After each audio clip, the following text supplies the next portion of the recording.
السلام علیکم ورحمۃ اللہ وبرکاتہ۔ آج ترکیب کی ہماری یہ دوسری مشق ہے، اور یاد رکھیں کہ اعوذ باللہ من الشیطان الرجیم یہ جملہ فعلیہ ہے۔ اب اس میں اس کی ترکیب اس طرح کرنی ہے کہ اعوذ فعل، اعوذ صیغہ واحد مذکر غائب، اعوذ عاذ یعوذ، فعل ماضی اس کا آتا ہے عاذ، مضارع آتا ہے یعوذ، اور یعوذ تعوذ، اعوذ، نعوذ۔ اعوذ یہ واحد متکلم کا صیغہ ہے، جس طرح کل ہم نے آپ کو بتایا تھا کہ اشرع یہ واحد متکلم کا صیغہ ہے، تو اسی طرح اعوذ بھی واحد متکلم کا صیغہ ہے۔ اب اس کے اندر اس کا فاعل اس کے اندر ہمیشہ چھپا ہوا ہوتا ہے، وہ ہے انا۔ تو اعوذ فعل، انا ضمیر اس کا فاعل، با حرف جار، اللہ اسم جلالت مجرور۔ یہ دیکھیں زیر کیوں آ رہا ہے، کیونکہ با موجود ہے۔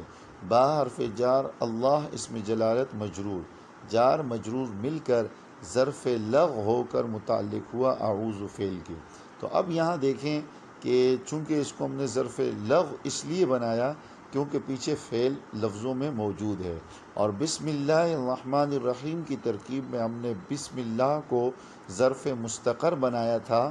اس کی وجہ یہ تھی کہ وہاں فعل موجود نہیں تھا، اور تو یہ ہو گیا جار مجرور مل کر ظرف لغو ہو کر متعلق ہوا اعوذ فعل کی۔ من حرف جار، الشیطان موصوف، الرجیم صفت، موصوف صفت مل کر من حرف جار کے لیے یہ بن جائے گا مجرور، جار مجرور مل کر، جار مجرور مل کر ظرف لغو ثانی، یعنی یہ دوسرا ظرف لغو ہے، کیونکہ یہاں پہلے یہ والا پہلا لغو متعلق ہوگا اور یہ دوسرا متعلق ہو جائے گا۔ ظرف لغو متعلق ہوا اعوذ فعل کے۔ اب اس کو ملائیں گے، اعوذ فعل اپنے فاعل اور دونوں متعلقوں سے مل کر جملہ فعلیہ ہوا۔ اب یہ دیکھو اس کی مکمل ترکیب ہو گئی۔ اب ہم آتے ہیں عبارت کی طرف۔ تو اعوذ یہ تو ضمہ اس لیے آ رہا ہے کیونکہ فعل مضارع کے اوپر قانون یہ ہے کہ اگر شروع میں زبر یا جزم دینے والا، نصب یا جزم دینے والا کوئی بھی نہ ہو تو وہاں ضمہ آئے گا۔ فعل کے متعلق تو یہی قانون ہے۔ باقی باللہ یہ مجرور ہے کیونکہ شروع میں حرف جار ہے، جب بھی حرف جار آتا ہے تو بعد والا مجرور ہوتا ہے۔ اسی طرح یہاں بھی حرف جار آیا ہوا ہے جس کی وجہ سے شیطان کے نیچے یہ زیر آیا ہوا ہے، یہ مجرور ہے۔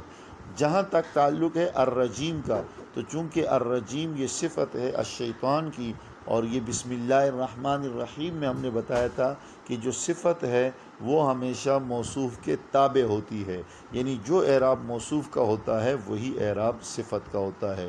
تو یہ آج اعوذ باللہ من الشیطان الرجیم کی ترکیب ہو گئی۔ اب اس کا ترجمہ تو یاد رکھیں، جب بھی ترجمہ کرتے ہیں تو فاعل اور متعلقوں سے ابتدا کرتے ہیں۔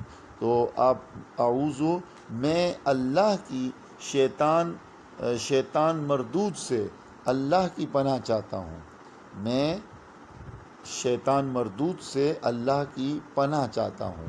فعل کا ترجمہ ہمیشہ آخر میں کریں گے، جس طرح کل بھی بسم اللہ الرحمن الرحیم کا ترجمہ جب ہم نے ترکیب کی تھی تو اس میں ترجمہ کیا بنے گا، بسم اللہ الرحمن الرحیم، چونکہ وہاں اشرع بھی شروع میں فعل نکالا ہے لیکن ترجمہ آخر میں کریں گے۔